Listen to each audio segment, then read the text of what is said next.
آپ جتنا زیادہ مطالعہ کرتے ہیں اتنا ہی آپ جانتے ہیں کہ آپ کتنا کم جانتے ہیں۔ اپنے ملک کے کروڑوں غریبوں کے لیے کچھ کرنے کی کوشش کرنا زیادہ ضروری ہے۔ اگر آپ زندگی کی حقیقت جاننا چاہتے ہیں تو آپ کو سفر کرنا چاہیے۔ پہلے اپنے ملک کا سفر کریں، اس کے بعد دنیا کا سفر شروع کریں۔ اپنے ارد گرد کے حالات جاننے کے لیے سفر کریں تاکہ ہم کہہ سکیں کہ آپ ایک باشعور انسان ہیں۔ فطرت، لوگ اور ثقافت آپ کو بلا رہی ہے تو سفر کریں۔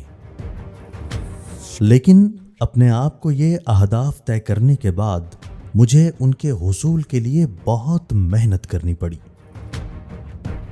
میں بنیادی طور پر ایک نجی شخص ہوں۔